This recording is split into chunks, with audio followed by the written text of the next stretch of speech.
بنو معاویہ اور بنو عباس کے جانشین حکمران خاندانوں کے دور حکومت کے دوران عربوں کی سلطنت کو زبردست عروج حاصل ہو گیا تھا، لیکن ہارون الرشید کے انتقال کے بعد اس کی دنیاوی طاقت میں زوال کے آثار دکھائی دینے لگے۔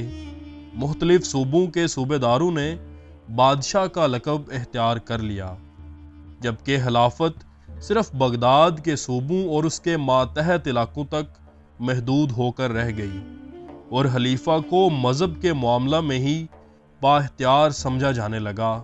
آپ دیکھ رہے ہیں سٹوریز بائی عدنان کی نئی سیریز سلطان محمود غزنوی، اور میں ہوں عدنان وحید۔ آگے بڑھنے سے پہلے آپ سے گزارش ہے کہ ہمارے چینل کو سبسکرائب کر کے ہمارے ساتھ مستقل طور پر جڑ جائیں تاکہ ہماری تاریخی اور دلچسپ ویڈیوز بروقت آپ تک پہنچ سکیں۔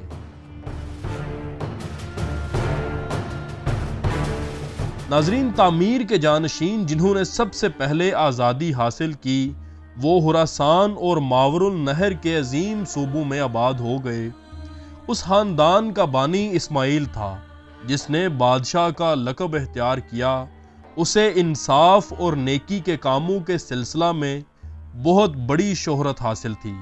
اس کی حکومت بخارا، ماور النہر، خراسان اور ایرانی سلطنت کے ایک بہت بڑے حصے پر تھی۔ سامانیہ خاندان نے 120 سال تک بڑے اطمینان کے ساتھ حکومت کی۔ پانچواں بادشاہ عبد الملک، جس کا انتقال بخارا میں ہوا، اس نے اپنے پیچھے ایک ننھا شہزادہ منصور چھوڑا۔ مرحوم بادشاہ کا ایک ترک غلام الپتگین جو خراسان کے وسیع و عریض صوبے پر حکومت کرتا تھا، اس نے نوجوان شہزادے کا چچا ہونے کا اعلان کر دیا، لیکن مخالف دھڑے نے منصور کو تخت پر بٹھا دیا۔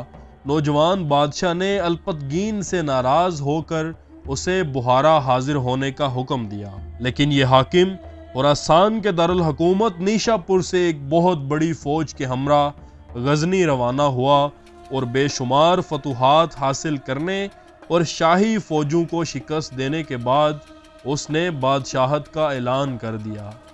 الپتگین نے اپنے جرنیل سبکتگین کے تحت اپنی فوجوں کو کئی مرتبہ ملتان اور گمگہان کے صوبوں کو زیر کرنے کے لیے روانہ کیا۔ ان صوبوں کے ہزاروں باشندوں کو غلام بنا کر غزنی لے جایا گیا، لیکن جب بھی حملہ آوروں نے ان پر حملہ کیا تو متحدہ فوجیں ان کے حملوں کو روکنے میں ناکام رہیں۔ الپتگین نے 15 سال تک بہت امن اور سکون سے حکومت کی، اور 976 میں اس کے انتقال کے بعد اس کا بیٹا ابو اسحاق اس کا جانشین مقرر ہوا، لیکن 2 سال سے کم عرصہ میں انتقال کر گیا۔ لہٰذا سبکتگین، جو اصل میں اس کا غلام تھا اور اس نے اس سے اپنی بیٹی کی شادی بھی کی تھی، فوج نے متفقہ طور پر اسے غزنی کے تخت پر بٹھا دیا۔ سلطان محمود غزنوی انہی کا بیٹا تھا۔ امیر سبکتگین کا جب انتقال ہوا تو محمود کی عمر 30 برس کی تھی اور وہ اس وقت نیشا پور میں تھا۔ امیر اسماعیل اس کا چھوٹا بھائی باپ کے پاس تھا۔ بعض مورخ کہتے ہیں کہ اس نے میدان حالی پا کر تاج شاہی سر پر رکھ لیا، مگر بعض کا یہ قول ہے کہ باپ کی وصیت کے موافق بلخ میں تخت پر بیٹھا، لہٰذا وہی بادشاہ ہوا اور خزانہ شاہی کا مالک ہوا۔ یہ سب احوال جب سلطان محمود غزنوی کو نیشا پور میں معلوم ہوا تو اس کے بھائی کے پاس اس نے ایک تعزیت نامہ لکھ کر ابو الحسن جموی کے ہاتھ بھیجا، جس کا مضمون یہ تھا کہ امیر سبکتگین، میرا تمہارا پشت پناہ اس دنیا سے رخصت ہوا۔ مجھے اس دنیا میں کوئی چیز تجھ سے زیادہ عزیز نہیں ہے۔ اگر تیری عمر بڑی ہوتی تو زمانہ کا تجربہ کار ہوتا اور امور سلطنت کی وفائق اور اسبات ملک اور دولت کے قواعد سے ماہر ہوتا تو میری عین آرزو ہوتی کہ تو تخت پر بیٹھے۔ باپ نے جو تجھ کو اپنا جانشین کیا وہ مصلحت تھی، اگر تخت خالی رہتا تو معلوم نہیں کہ کیا فساد برپا ہوتا۔ تو پاس تھا، اس لیے تخت پر بٹھا دیا گیا۔ اب انصاف کی نظر سے تعامل کر اور دارالسلطنت میرے حوالہ کر۔ بلخ خراسان کا ملک تیرے لیے صاف کیے دیتا ہوں، مگر امیر اسماعیل نے بھائی کا یہ منصفانہ کلام نہ سنا۔ ناچار سلطان محمود غزنوی نے سوائے لڑائی کے کوئی چارہ نہ دیکھا۔ دونوں بھائیوں میں ایک سخت لڑائی ہوئی۔ تخت سلطان محمود غزنوی کے ہاتھ لگا، غزنی فتح ہو گیا۔